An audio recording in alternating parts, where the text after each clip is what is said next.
Greetings all. This is a less hairy Justin. And this is a fully, properly hairy Nick.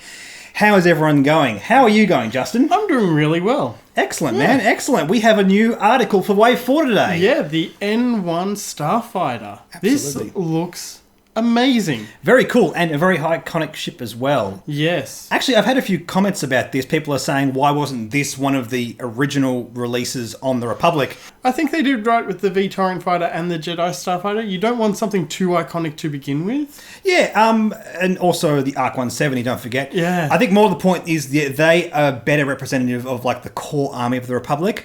Also, mechanically, they are much more defined in their roles. The M1 Starfighter is a bit weird.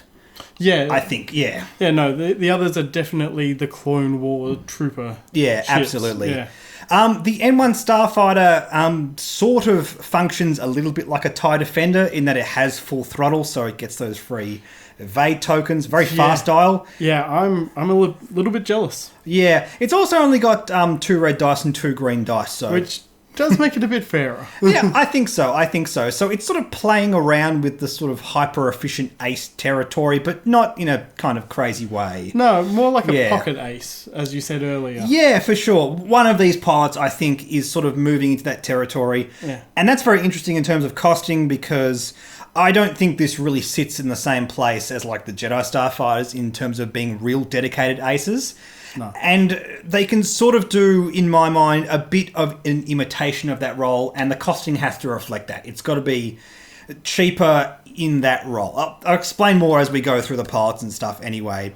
Yeah. Now, we had a bunch of cool generic cards and pilots and all that kind of stuff. Now, in the previous article, we had revealed R2C4, which allows you to use your evade tokens on offense to change a focus to a hit. Yes, with the full throttle, this will make this card very nice. Yeah, for sure. It also works with Jedi Starfighters, it's worth noting. Yeah. However, Jedi Starfighters do have to use a force to get an evade, so it has the same effect.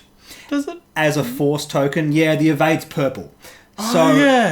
Basically, what that does is it turns your evade token into a versatile token, which still works on offense, but is a bit more usable on defense. Yeah. In kind of a crazy way. Definitely more valuable on the M1 Starfighter. But the new astromech we've seen in this article, R2A6. After you reveal your dial, you may set your dial to a maneuver of the same bearing of a speed 1 higher or lower. Now, this doesn't work like Juno Eclipse from first edition. Yes.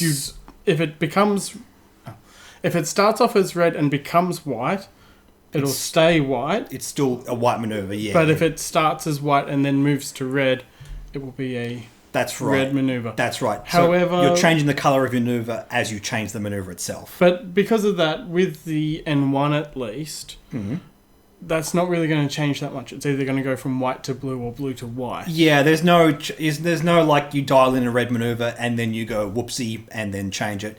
Because it has to be the same bearing, you can't dial in a Talon roll and then change it to a 2 hard turn. That doesn't work. Yeah. It's useful. As I said, it doesn't work like Juno Eclipse, so you don't just change the speed of the maneuver. You don't make a blue maneuver faster or slower and keep it blue. You have to change the difficulty as well. Yes, I'm very curious about this. I really don't know where it sits in terms of power level. Again, I do revert back to R4 Astromech. I know I talk about this card a lot, but it's really, really good. It's still really good on the N1. It's still really good on the Jedi Starfighter. So something like this is very, very interesting. I don't mind it on the Arc because Arcs have 3 hard reds. And they can change it to a 2 hard white if they use this ability. That could be good. Or if they dial in a 2 hard white, they could make it 3 hard red, just in case. I mean, it doesn't make a difference either way. No. You have the option either way. It's very, very interesting. But the cool thing about this card is it works with a couple of the pilots that we're going to see, because there are a couple of M1 Starfighter pilots that do specifically care about the speeds that you activate with. So yes, that's very, very interesting. So we have a new sensor upgrade before we move on to those pilots. Passive sensors. Yes, now this reads, action, spend 1 charge. You can only perform this action in your perform action step. While your charge is inactive, you cannot be coordinated. Before you engage, if your charge is inactive, you may perform a calculate or target lock action. Now this does have recurring charge. Got the little carrot thing there. So, in other words, it's a once per turn action. And if you do the top paragraph, the bottom paragraph is relevant. Yeah. And this is something I want to briefly talk about before we go on to the application of this card, because FFG have introduced this charge mechanic and they're really going full bore with it. It's very clean in terms of design. I like the way it works. That's not the issue I have here. The issue I have is it's not a very sticky ability. The way the charge has to be used and then while it's inactive. Yeah. At the start of this, I was still having trouble with it's just trying to work out what this card actually does. Not easy to pick up on. And look, I know players like myself who love to theory craft and that kind of stuff. This kind of stuff's fine, but I really wish FFG were a little bit cleaner in the difficulty of the comprehension of some cards. I feel like this is pushing it a little bit. With this card, when it comes in the pack, if it comes in the pamphlet with a little bit of information as to how this card actually works, that will make this a lot simpler. That's right. And look, if you were looking at applications of this, say you had a different gaming system, you basically would say action for the rest of the turn, the rest of this applies, or something like that. There may be a cleaner, simpler way to implement this. Yeah. But as I said, essentially what happens is you do this action and then you can't be coordinated, but as you activate during engagement, you get to do a calculate or target lock, which is really cool. Yeah. Really, really good indeed. So I think you've obviously got to talk about the CIS with this card because it shows the calculate action. That's Absolutely. going to be pretty cool, especially on low initiative ships. This card is going to be amazing. So if you're using this on, say, a hyena, you get the option of being able to calculate if you don't get your torpedo or your energy shells shot, which is very, very useful. I think the key thing here is basically you're looking at that target lock, and if you come to the engagement phase and you don't have any shots, you use the calculate defensively. Yeah. If indeed that's the better option. I mean, you still might want to target lock anyway because you can think about setting up the next turn, that kind of stuff. Look, what this comes down to, before you engage, you get to target lock, and that is dope. That's really, really powerful. I think also, just speaking for the Empire, the gunboats and the TIE Punisher. Yes, we were looking at this before. Also, the E-Wing on the Rebellion, Star Vipers on the Scum faction. Look, all of these ships, and I'm sure there's more that we haven't thought about, have this sensor slot and a piece of ordnance. I think it's particularly important alongside the torpedo because they generally are more powerful, especially with the introduction of plasma torpedoes. Hopefully that's going to be efficient enough to make it into some builds. Yeah, this alongside plasma torpedoes, which by the way also comes in this pack, is something to look out for sure. I think about ships like E-Wings and Star Vipers. Star Vipers is very weird with this because they want their actions for advanced sensors and barrel rolls and that kind of thing. But that's true. The interaction on the E-Wing is really weird because, it gets to target lock during the engagement phase, but it can't target lock at range 1. So that's got some weird applications too. But also, if you're using proton torpedoes or plasma torpedoes, you don't want to target lock at range 1 anyway. So that actually doesn't really cause that much of a drawback if you have a think about it. Can you calculate if you don't have the calculate action? Yeah. Yeah? There's no reason. Okay. Yeah, that's for sure. So it will be good on the E-Wings and things that's like that. That's right. At the end of the day, it's allowing you to calculate, so if you don't have a shot with your proton torpedo, you then have a defensive token. It's not a very good one. Calculate's obviously worse than focus. However, that still works alongside ships that get double calculate. Yeah. If you think about the IGs, they can still calculate and then double calculate. But I suppose at the same time, there's not much upside taking it on those ships because they don't have ordnance. There is so much theory crafting with this card. It's very, very interesting. By the way, just while we're talking about this, people were talking about me bringing back my Bring With series. Yeah, it's coming. When the points come out for these, I'm looking at passive sensors and plasma torpedoes. We're going to make videos on those in particular because, look, as soon as the points come, just send me this, please. There's going to be so much happening. Absolutely. Both for you and for me. Absolutely. I'm just going to be writing lists. So many relevant generic cards are coming out in this wave, and this is just ideas. We need those points, FFG. Give us the points. Let's move on to these pilots. Starting off with, well, first of all, we know that there's a generic Initiative 2 coming in this pack. It wasn't revealed in this article, but we can see it on the original spread. Yeah. Let's go up through the initiatives and first of all talk about the Naboo Handmaidens. Now, the Naboo Handmaiden says, set up. After placing forces, assign the decoyed condition to one friendly ship other than Naboo Handmaiden. That's right. And you can field up to 2 of these. It's got the double dots. I'm glad FFG are making more use of that. And the decoyed condition, let's just bring that up as well. While you defend, each friendly Naboo Handmaiden in the attack arc may spend 1 evade token to change one of the results to an evade result. If that ship happens to be an M1 Starfighter, you actually add an evade result instead. So if you're using this on an M1 Starfighter, you get the old evade token effect. Yeah. And any other ship, you just get to change a result like evade tokens work nowadays. That's very, very cool. Now, this is unique, as in only one. Yeah. So even if you have 2 Naboo Handmaidens, you can't put 2 decoys on the field. No, you can only choose the one other ship. Which is absolutely how this should be used. That's the whole point, yeah. It would have to be less powerful if they didn't do it that way.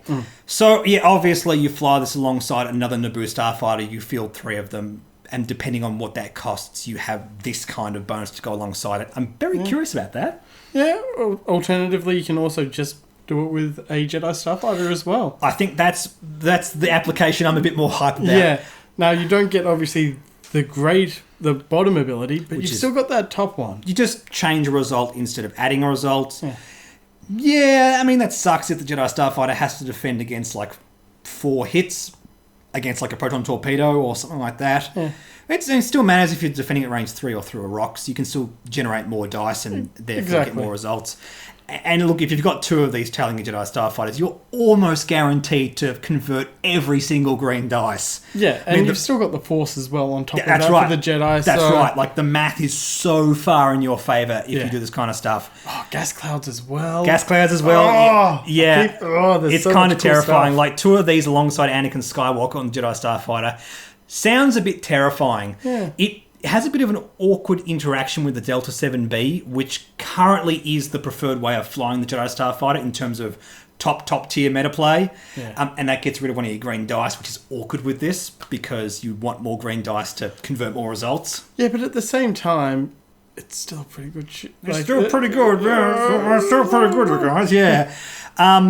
This is really, really cool. And look, if this does make the Jedi Starfighter without Delta 7B relevant, all power to it, because it's a very, very cool design. Not only that, you can then save more points. Absolutely.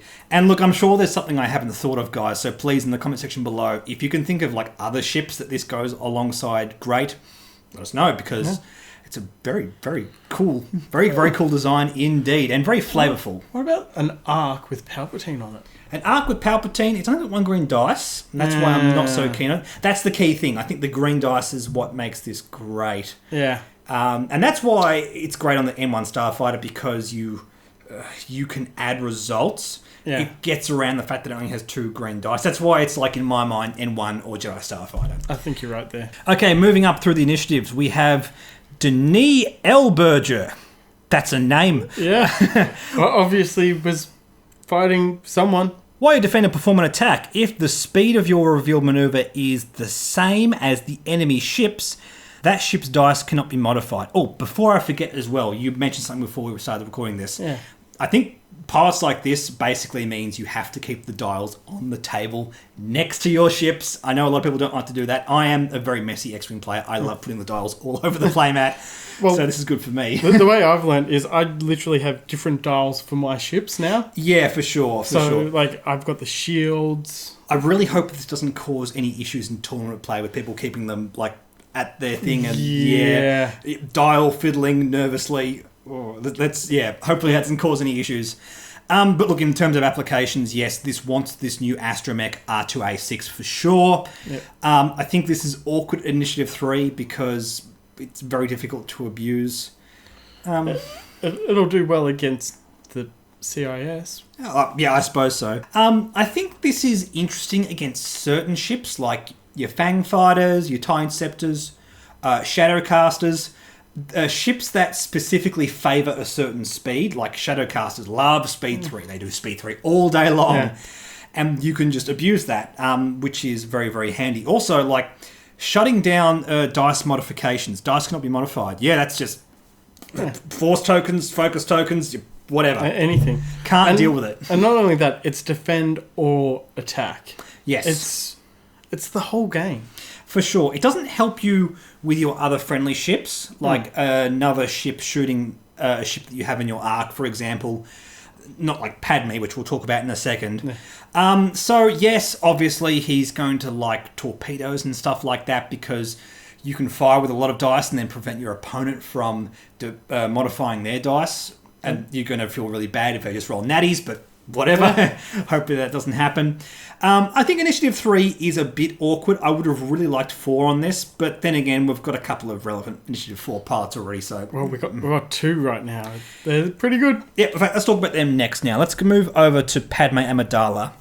Yeah, now Padme says, while an enemy ship in your front arc defends or performs an attack, that ship can modify only one eyeball result.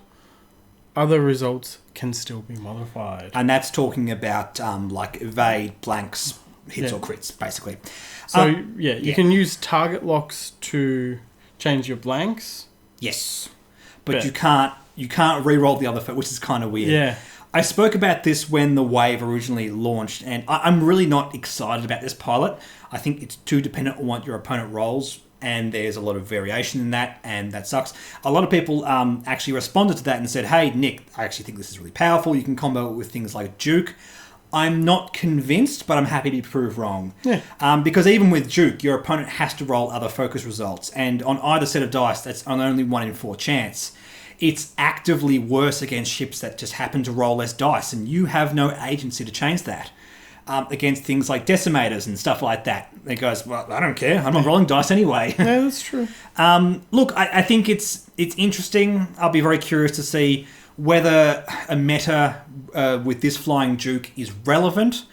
I'm curious about it. I'm not convinced. That's all I'm going to say right now. Holding our breath on it. Holding our breath, that's right. Let's move over to Anakin. Anakin is the Timmy card of this pack for sure. Now, speaking of Anakin, yep. This article was called New Tricks. And it should be called Neat Tricks. Or, clearly, Wizard, absolutely. FFG didn't go full bore with the Kitty Anakin cheesiness, but they at least, they did the whole barrel roll thing. And I'm glad they did. I actually do want to mention something quickly before we go into Anakin as well. And I have to be delicate with the way I say this because I don't want to get in trouble. Yes, I know certain details were spoiled ahead of time. Just be aware, guys, because a lot of people messaged me and said, hey, why don't you talk about this? I have to be very cautious about those kinds of things because I don't want to get in trouble from FFG. And the nature of how that happened was a bit suspect, and then it was taken down off the website it was leaked on. So that's why I haven't previously spoken about Anakin or Padme yet, just so you guys know that. But I've wanted to because Anakin is very, very fun. Yeah, now Anakin reads, before you reveal your maneuver, you may spend 1 force to barrel roll. And this is not an action. Yes. Which is kind of bonkers. You can barrel roll and then barrel roll again. That's correct. I was very curious about this because it says before you reveal your maneuver, and I was immediately salty because I'm like, they changed the text on advanced sensors so you wouldn't accidentally reveal your maneuver and then go, I forgot to do my thing. Yeah. It still happens on Anakin Skywalker. But I think the reason they did that, make Anakin before you reveal your maneuver and advanced sensors after, is so you couldn't choose the order of those things activating. Yeah, because you can actually put advanced sensors on this ship. You can. Anakin's ability must always come before advanced sensors. So you can't boost barrel roll. You can barrel roll boost for whatever that's worth. You can barrel roll boost and... No, you can't barrel roll again. You can barrel roll before you move, which is kind of dumb. I like that idea. Yes. Anakin can do all kinds of dumb maneuvering stuff. Initiative 4 on an M1 Starfighter, I think that's kind of cute. I think it's going to do some really... I think it's occasionally going to spike tournaments because people are just going to strap on proton torpedoes and just do really dumb stuff with it. And it's a card that is going to get better and better depending on the caliber of pilot behind it. Yeah. I think it's very, very exciting. I don't know about tournament play, but it's kind of cool. At the same time, I still think 2 Jedis and Anakin Skywalker... Just have 3 Force users. Yeah, it could be fun. It could be fun for sure. If it's cheap enough, I think it'll be good. Yeah, I assume Anakin Skywalker will get a Force upgrade slot. He might not, because... That's true. There is a possibility. Actually, a lot of people were commenting on Anakin's like, oh, why is he in like Initiative 4 with a Force token? He's only a child. Well, you got to remember that Anakin Skywalker as a child was still Force sensitive. Yeah. In fact, out of one of the deleted scenes, he actually... one of the pods on his pod racer comes loose and he actually holds the coupling up and uses the Force to bring it back. Yeah. And it was... I think the main reason it was cut is because nobody reacts to it, which is kind of weird. Like his mother and Jar Jar and Qui-Gon looking up on the screen don't go, whoa! How does he do that? But yes, canonically, Anakin is Force sensitive as a child, just not very so, which is representative of 1 recurring Force charge. Yeah. Do we have any other Force users with only 1? Oh, like the generic Inquisitors. Ezra? No, Ezra has 2. Ezra has 2, yeah. Wow. For sure. So yes, sorry, just going back to that comment. He might not have a Force upgrade. That is a real possibility. Which would actually be kind of cool. Yeah, it would be interesting. To have a Force user without a Force slot. I like that. And that would be a way to represent, like, he's Force sensitive, but he has no idea what he's doing just yet. Yeah. Very, very cool. Let's talk about the last pilot we have here. Rick Ole. Absolutely. Initiative 5. While you defend or perform a primary attack, if the speed of your revealed maneuver is higher than the enemy ship's roll at 1 additional die, again, keep the dials on the table, people, because this is going to be annoying. And again, R2A6 is going to be pretty important on him. Yes, absolutely. If you're doing straight maneuvers, you can change your 3s or 4s to a speed higher, which is really, really handy. If you dial in a 3-speed maneuver and your opponent does a 1-speed, you can dial it down to a 2. Yeah. There's a bit of nice cat and mouse there. Would you necessarily want to do that because you've also still got because you still also have full throttle? The option is always good, and you might not have any use for the evade token. Yeah, that's true. Yes, I'm very curious about this guy. Now, this guy with Duke, I'm far more interested than Padme. Yeah. I feel like there can be a lot of shenanigans with this. And we were talking before how this feels like a bit of a pocket ace platform. This is the pilot who feels like a pocket ace to me. Yeah. And I define pocket aces as pilots that sort of do an imitation of an ace most of the time, if you can make them work. And that's the whole idea with Rick. The idea is defend or perform a primary attack. Look, 2 red and 2 green dice is not really ace territory, but he can consistently, if you abuse it enough, make the red and green dice 3. You can get a lot of power level out of this. And again, it's down to the caliber of the pilot flying this, and it feels good. I really like the look of this card. I think it's really, really powerful. I mean, this is the kind of card that I like. I like cards that get better the better you pilot it. Whereas I sort of categorize Anakin as like a Timmy card, like the kind of card that gets like casual players who love like really spiky effects, that kind of thing. Which is obviously why I love Anakin and you love Rick Ole. Where we've had that conversation before. It's kind of sad that like the most, potentially the most meta viable pilot is not an iconic character, but yeah, whatever. Relatively iconic. Possibly. I mean, look, I say this, and I fully expect people to really heavily speculate on Anakin and Padme. It really depends on how they go. I mean, based on the reaction from the last video, I spoke about Padme. People are really, really excited to play around with that pilot. So, yeah. I think Rick Ole looks better. Yeah, we'll see. Yeah. We'll see. I think they're all interesting at the very least. And honestly, the pilot I'm most interested in is the Handmaidens. Yeah. I think they have a lot of potential with a lot of different platforms. But yeah, look, in terms of applications of all these pilots, let us know in the comments. What do you think?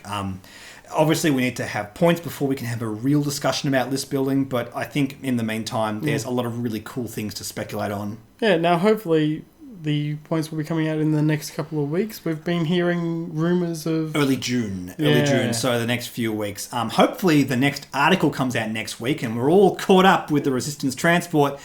That'd be awesome. That would be FFG, nice. FFG, the weekly articles. Please keep it coming. It's wonderful. Especially Also, because we work on a Tuesday. I know, like this is Tuesday morning for us in Australia. This is the day that Justin comes here and records with me. It's perfect. Keep them coming, please. Yeah, in the meantime, guys, stay tuned. Hopefully, Resistance Transport article next week will be all over that. Yeah. Don't forget to like and subscribe. Like us on Facebook. Follow us on Twitter and Reddit. Please consider supporting the Patreon as well. Thank you so much to all of our existing patrons. You guys are just the best. We'll catch you guys later on. Bye.